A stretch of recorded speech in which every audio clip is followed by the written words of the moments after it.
अस्सलामुअलैकुम। I hope कि आप सब खैरियत से होंगे। बग़ैर वक्त ज़ाय किए अपने मौजू पे आते हैं। आज का जो हमारा मौजू है वो है टेंस। टेंस लोगों के लिए टेंशन ही बन चुकी है, लेकिन ये इतने कोई मुश्किल है नहीं।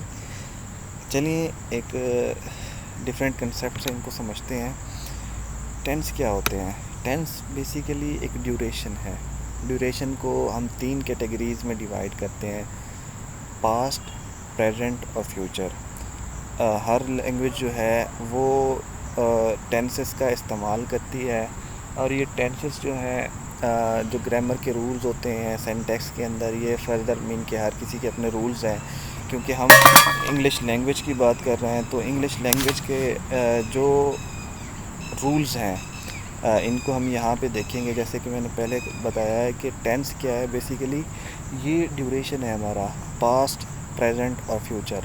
अब इसके लिए क्या करते हैं हम, डिफरेंट चीज़ों का इस्तेमाल करते हैं, स्ट्रक्चर्स का इस्तेमाल करते हैं, ताकि इसकी जो अंडरस्टैंडिंग है वो बच्चों को हो पाए। टेंसेस हमारे पास 4 तरह के होते हैं: इंडेफिनिट टेंस हो गया, कॉन्टीन्यूस टेंस हो गया, परफेक्ट टेंस हो गया और परफेक्ट कॉन्टीन्यूस हो गया। इसी तरह हमारे पास जो फॉर्म ऑफ वर्ब हैं, वो फॉर्म ऑफ वर्ब भी हमारे पास 4 ही बनती हैं। First form of verb, second हो गई, थर्ड हो गई, और समहाउ हम उसको फोर्थ फॉर्म ऑफ वर्ब भी कहते हैं, जेरेंड फॉर्म ऑफ वर्ब भी कहते हैं, और आईएनजी फॉर्म ऑफ वर्ब भी कहते हैं। तो एक जो ट्री डायग्राम है, इस ट्री डायग्राम से शुरू करते हैं कि इसको किस तरह से समझना है। इन चारों टेंसेस को मैंने यहाँ पे लिख दिया है: indefinite tense, continuous tense, perfect tense और perfect continuous tense. Indefinite tense जो है हर टेंस के 3 कैटेगरीज होंगी: प्रेजेंट, पास्ट और फ्यूचर। इसी तरह इंडेफिनिट टेंस को भी 3 कैटेगरीज में डिवाइड करेंगे: present indefinite tense, past indefinite tense and future indefinite tense. Present और फ्यूचर के लिए जो है वो फर्स्ट फॉर्म ऑफ वर्ब इस्तेमाल होती है, और पास्ट के लिए जो है वो सेकंड फॉर्म ऑफ वर्ब इस्तेमाल होगी।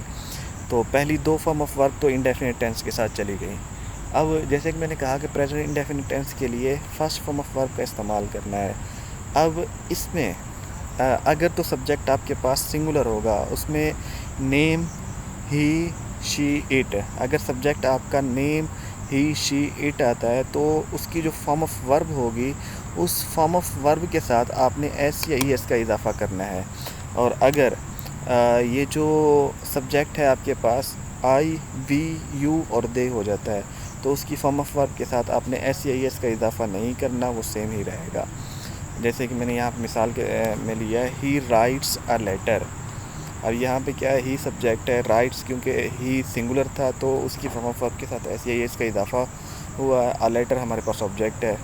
इसी तरह पास्ट इंडेफिनिट टेंस में देखते हैं, subject plus second form of verb plus object. इसमें कोई वेरिएशंस नहीं है, सिंपल हमने उसको ही राइट अ लेटर की बजाय हम उसको ही रोट अ लेटर कर देंगे।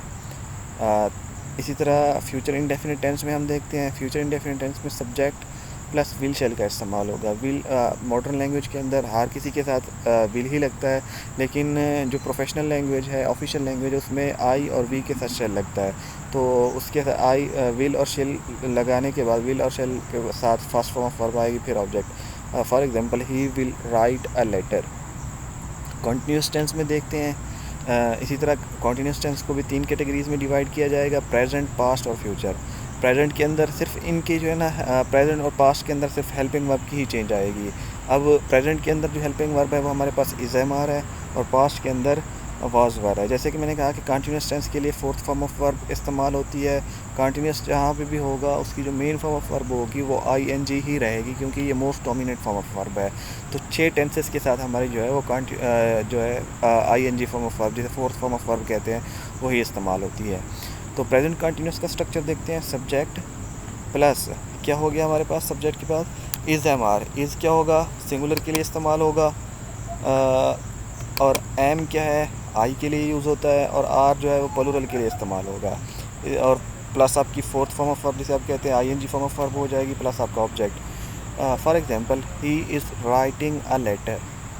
इसी तरह हम यहाँ पे देखते हैं पास्ट कंटिन्यूस के अंदर, जैसे कि मैंने कहा कि यहाँ पे सिर्फ जो है ना हेल्पिंग वर्ब का चेंज होगा, बाकी जो स्ट्रक्चर है वो हमारा सेम रहेगा। यहाँ पे देखिए इज़ एम आर है, प्रेजेंट कंटिन्यूस और पास्ट कंटिन्यूस में वाज वर है, वाज सिंगुलर के लिए और वर जो है वो प्लूरल के लिए, प्लस वही फोर्थ फॉर्म ऑफ वर्ब है, प्लस आपका ऑब्जेक्ट हो गया। ही वाज राइटिंग, यहाँ पे he is writing a letter, देखिए यहाँ पे इज़ है और यहाँ पे वाज आ गया, सिर्फ हमने हेल्पिंग वर्ब को चेंज किया है तो हमारे पास स्ट्रक्चर मीन के वो टेंस जो है वो चेंज हो गया है।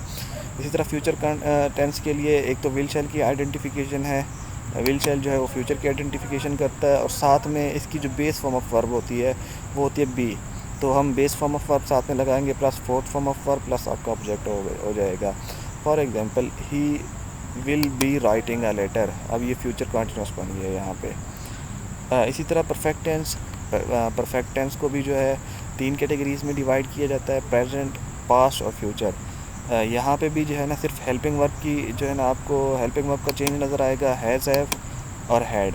हैज़ सिंगुलर के लिए, हैव प्लूरल के लिए और हैड जो है वो दोनों के लिए, क्योंकि वो पास्ट परफेक्ट हो जाता है तो वो दोनों के लिए इस्तेमाल किया जाता है। स्ट्रक्चर देख लेते हैं, सब्जेक्ट हो गया आपका, प्लस हैज़, हैव हो गया, plus third form of verb, plus आपका हो गया object. For example he has written a letter, they have played cricket वगैरह। पास्ट परफेक्ट में देखते हैं दोनों के साथ जो है ना हैड आएगा, सिंगुलर हो या प्लूरल हो। सिर्फ यहाँ पे देखें इधर हैज़ था, यहाँ पे जो है ना हमने हैज़ की जगह हैड कर दिया है, बाकी सेंटेंस ऑलमोस्ट सेम है, सिर्फ हेल्पिंग वर्ब यहाँ पे चेंज हो गई है।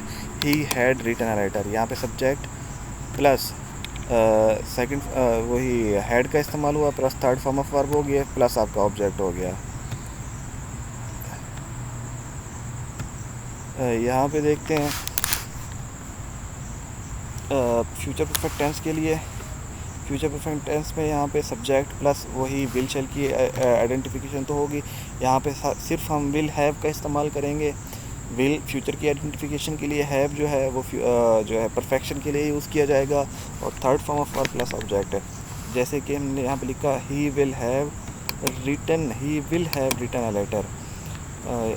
इसी तरह परफेक्ट कंटिन्यूस को देखते हैं। परफेक्ट कंटिन्यूस जो है ये बेसिकली जो है एक ऐसे टाइम स्पैन को डिस्क्राइब करता है जो कि चलता आ रहा हो और एक्सपेक्टेशंस हो के जो है ना मुकम्मल होगा या हो जाएगा।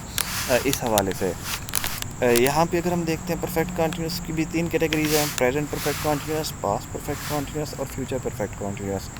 अगर प्रेजेंट परफेक्ट कंटिन्यूस को देखते हैं, सब्जेक्ट प्लस हैज़ हैव जो है वही सिंगुलर और प्लूरल के लिए है, सिंगुलर के लिए हैज़ और प्लूरल के लिए हैव होगा, प्लस आपका बीन हो जाएगा, फोर्थ फॉर्म ऑफ वर्ब जिसे आप आईएनजी फॉर्म ऑफ वर्ब कहते हैं, प्लस आपका ऑब्जेक्ट। इसी तरह पास्ट के लिए जो है यहाँ पे देखिए हैज़ हैव जैसे यहाँ पे यूज़ हुआ है, पास्ट के जो है सिर्फ हैड का इस्तेमाल हुआ है, बाकी स्ट्रक्चर सेम है। और टाइम क्या ड्यूरेशन अगर आप मेंशन करेंगे तो ज़्यादा सूटेबल रहेगा। और यहाँ पे सिंस और फार का कंसेप्ट यूज़ होता है।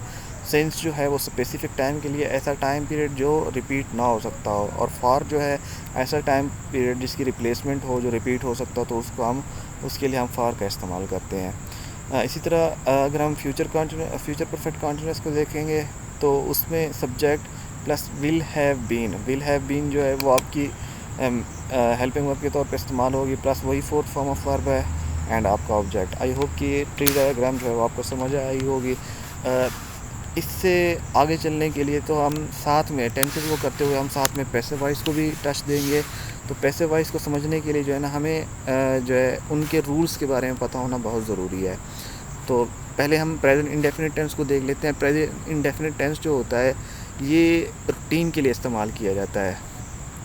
ऐसा एक्शन जो वाक़ई हो रहा हो, एक मुअय्यना मुद्दत मीन के जिसकी ना हो, कंटिन्यूसली चलता आ रहा हो और उसकी एंडिंग जो है वो एंडिंग भी मालूम ना हो।